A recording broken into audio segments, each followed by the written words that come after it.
नमस्कार, मैं शिवेंद्र मिश्र। मित्रों, स्वागत करते हैं हम आपका अपने इस वास्तु की सीरीज में जो हमने शुरू की थी कि भूमि का चयन किस प्रकार किया जाए। तो इसी क्रम में आज हम आगे बात करते हैं। आज जो हम प्रकार लेके आए हैं मित्रों, वो है भूमि के चयन के आधार में पीठ का विचार। अब एक संक्षेप में मित्रों समझ लेते हैं कि ये पीठ क्या है। तो अपने इस वीडियो में मित्रों हम बात करेंगे कि ये पीठ क्या होती हैं, पीठ का आधार किस प्रकार से लिया जाता है, इसमें क्या क्या तत्व आते हैं और इसके आधार पर भूमि का चयन किस प्रकार किया जाता है और उनमें उनका आधार या तर्क क्या होता है, उसका लॉजिक क्या होता है। तो चलिए हम बात करते हैं इसी क्रम में। तो मित्रों पहले समझ लेते हैं कि ये पीठ क्या होती हैं। तो पीठ मित्रों आपने बहुत सुना होगा कि शक्तिपीठ हैं, 52 शक्तिपीठ हैं। देवताओं या किसी शक्ति का आवाहन जिस आधार पर किया जाता है उसको हम पीठ कहते हैं। यानी वो शक्ति जिस आधार पर आएगी, जिस स्थान पर आएगी, उस स्थान को पीठ कहा जाता है मित्रों। और इनका अपने आप में एक बहुत बड़ा रोल होता है। जिस प्रकार की पीठ होंगी उसी प्रकार की शक्ति का वो आकर्षण करती हैं, उस प्रकार की शक्तियों को वो खींचती हैं। तो वास्तु में भी पीठों का पीठ के आधार पे ये भूमि का निर्धारण या भूमि का चयन किया जाता है कि किस प्रकार की भूमि किस प्रकार की शक्तियों को आकर्षित करती है। तो वास्तु में कुल 4 प्रकार की पीठों का निर्धारण होता है। इसको पृष्ठ कहते हैं। गज पृष्ठ, कूर्म पृष्ठ, दैत्य पृष्ठ और नाग पृष्ठ। तो ये 4 प्रकार की पृष्ठ या पीठ होती हैं मित्रों वास्तु में। तो इन पीठों का उपयोग क्या है जीवन में। देखिए, भूमि का चयन का हमारे पुराने वीडियो में जब आप जाकर देखेंगे उसमें हमने काफ़ी सारे तरीके और काफ़ी सारे भूमि परीक्षण के और भूमि चयन के प्रकार बताए हुए हैं। लेकिन किसी ज़मीन का या किसी वास्तु के शुभता का निर्धारण, उसमें अधिकाधिक यदि हम शुभ तत्वों का समावेश करेंगे तो वो संपूर्ण शुभता हमें प्राप्त हो पाएगी। तो इसीलिए पीठ का निर्धारण भी अति आवश्यक है। तो आइए शुरू करते हैं, देखते हैं कि किस पृष्ठ का क्या महत्व है और उनका क्या रोल है। तो देखिए, गज पृष्ठ मित्रों, गज पृष्ठ की जो भूमियाँ होती हैं वो दक्षिण दिशा में, पश्चिम दिशा में, नैऋत्य दिशा में और वायव्य दिशा में ये ऊंची होती हैं। ये ज़मीन जो होती है वो ऊंची होती है, बाकी जगह पे समतल समान होती है। तो जो इस प्रकार की जो भूमि है उसको हम कहते हैं गज पृष्ठ। तो ये गज पृष्ठ जो है मित्रों बहुत शुभ माना जाता है। इसका आधार क्या है। देखिए, दक्षिण दिशा, पश्चिम दिशा, नैऋत्य दिशा और वायव्य दिशा ये ऊंची हो गई। तो जब ऊंची हुई तो कहीं ना कहीं इनका वजन बढ़ा। तो ये मूलभूत जो सिद्धांत है ज्योतिष का कि दक्षिण दिशा, पश्चिम दिशा, नैऋत्य दिशा, वायव्य दिशा, यानी दक्षिण और पश्चिम दिशाएं और इनकी विदिशाएं ये वजन होनी चाहिए।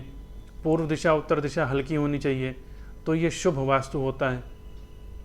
तो उसी सिद्धांत के आधार पर जो गज पृष्ठ है, इसमें देखिए दक्षिण दिशा, पश्चिम दिशा, आप जैसा आप इसमें देख पा रहे हैं पिक्चर में, दक्षिण दिशा, पश्चिम दिशा, दक्षिण पश्चिम के बीच का कोना है नैऋत्य दिशा और वायव्य दिशा। ये जो दिशाएं हैं ये वजन हो और बाकी जो दिशाएं हैं और विदिशाएं हैं वो समतल हो। तो इसको गज पृष्ठ कहते हैं। गज पृष्ठ में वास्तु निर्माण करने से धन की वृद्धि होती है मित्रों, यश की वृद्धि होती है, पुत्र पौत्राधिक्यों की वृद्धि होती है, आदमी को बहुत सुख मिलता है और बहुत सफलता प्राप्त करता है।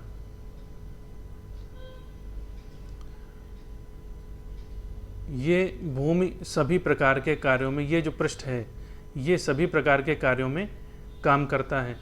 सभी प्रकार के कार्यों के लिए बहुत अनुकूल होता है, बहुत उपयोगी होता है, बहुत अधिक सफलताएं इसमें प्राप्त होती हैं मित्रों। सांसारिक सफलता के लिए गज पृष्ठ जो भूमि है वो बहुत अधिक उत्तम है और बहुत अनुकूल होती है।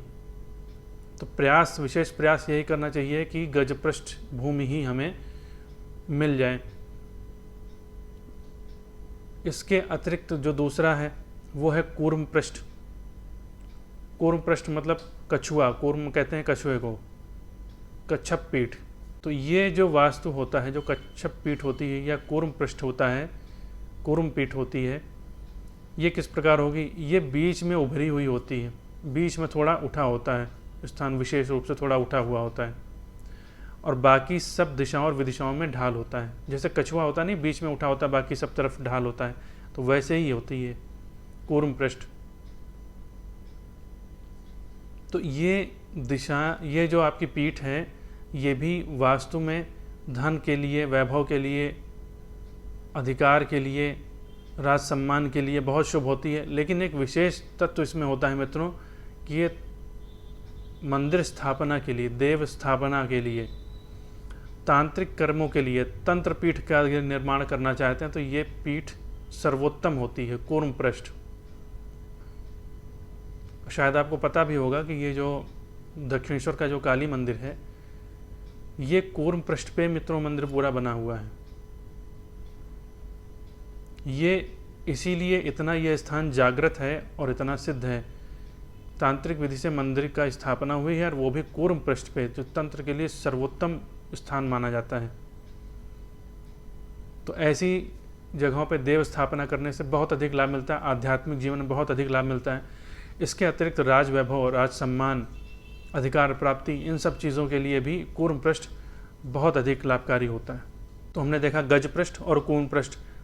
गज पृष्ठ से जहाँ हमें आपका नित्य उत्साह बना रहेगा, नित्य मंगल कार्य होते रहेंगे, धन से संबंधित उसको समस्याएं नहीं होती है, निरंतर वैभव और लक्ष्मी की प्राप्ति होती रहती है, राज सम्मान मिलता है। ये कूर्म पृष्ठ और गज पृष्ठ होते हैं। ये दो जो पृष्ठ हैं ये शुभ पृष्ठ हैं। अब बात करते हैं मित्रों दैत्य पृष्ठ की। तो दैत्य पृष्ठ में क्या होता है?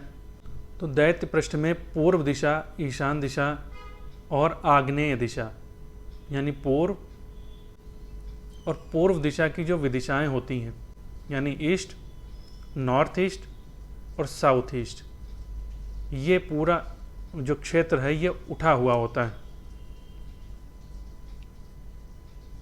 मतलब ये जो भूमि होती है इस साइड की वो उठी हुई होती है, और इसके अपोजिट यानी पश्चिम दिशा में भूमि नीची होती है, बाकी समतल होता है। तो इसको कहते हैं दैत्य पृष्ठ।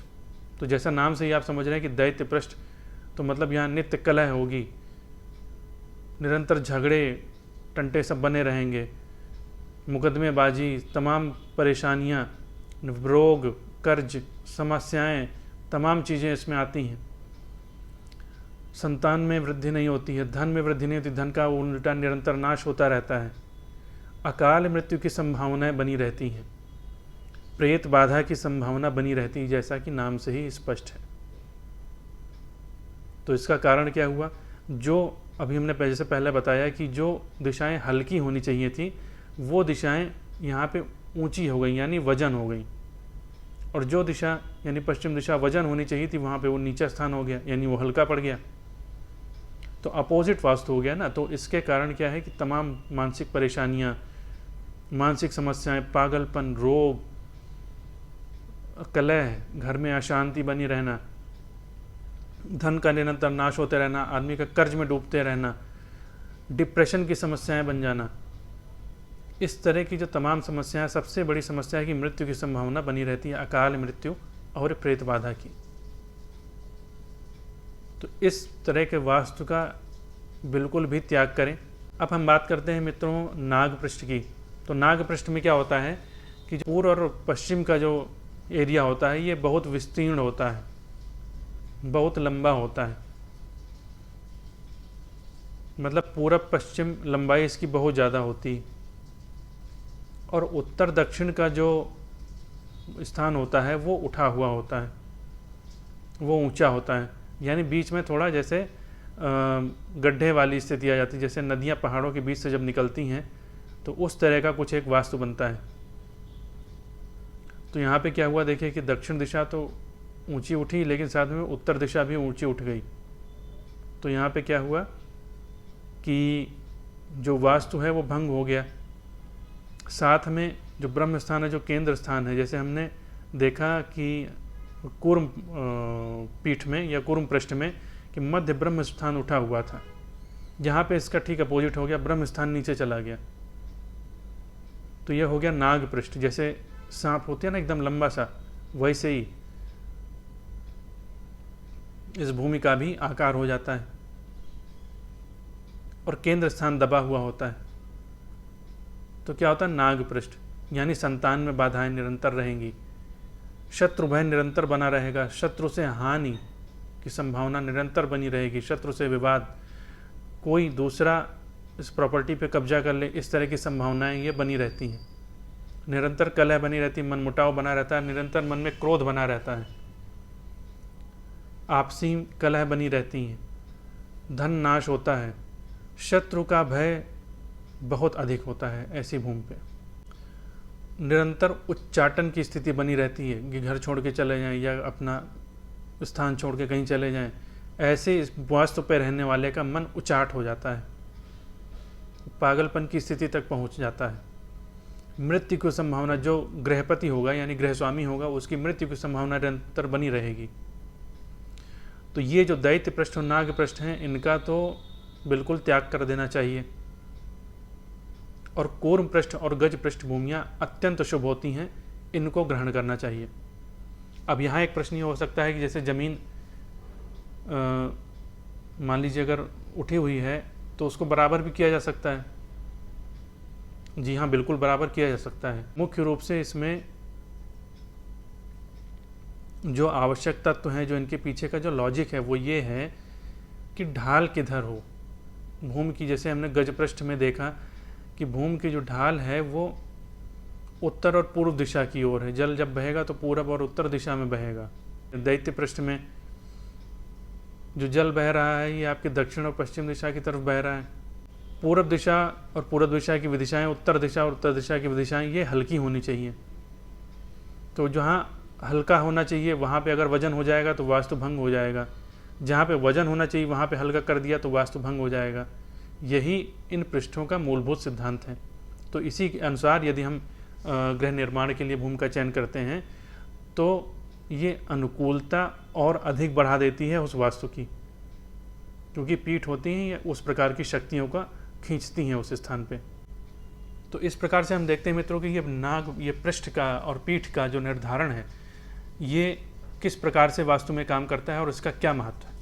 तो इस प्रकार से यदि हम देख कर और चयन करके इन तत्वों को जोड़ के, जैसे हमने अपने पुराने वीडियोस में बताया है भूमि चयन के बारे में, उस तत्व में अगर इसको और जोड़ लिया जाए और ऐड कर लिया जाए तो एक वैल्यू एडिशन हो जाता है। तो जितने तत्वों का अभी हमने देखा है, सीखा है, इन सब का यथासंभव जितना जहाँ तक हो सके प्रयोग करके यदि हम वास्तु का चयन करते हैं तो निश्चित रूप से जीवन में सफलता प्राप्त होगी और जीवन सुखमय बनेगा ही बनेगा। तो आज का वीडियो मित्रों हमारा यहीं तक था। आशा करते हैं कि वीडियो आपको पसंद आया होगा, और पसंद आए तो प्लीज़ लाइक करें, सब्सक्राइब करें, चैनल को सब्सक्राइब भी कर लें। जो लोग नए देख रहे हैं बेल आइकन भी दबा दें। जो पुराने हैं जिन्होंने चैनल सब्सक्राइब कर लिया है लेकिन अभी नोटिफिकेशन बेल नहीं दबाया तो प्लीज़ नोटिफिकेशन बेल दबा दें, क्योंकि काफ़ी वीडियोस हमारी सीरीज़ में चल रही हैं तो आपको नोटिफिकेशंस मिलते रहेंगे हमारे आगे आने वाले वीडियोस के। तो मिलते हैं मित्रों अपने एक नए वीडियो के साथ, तब तक के लिए जय श्री राम।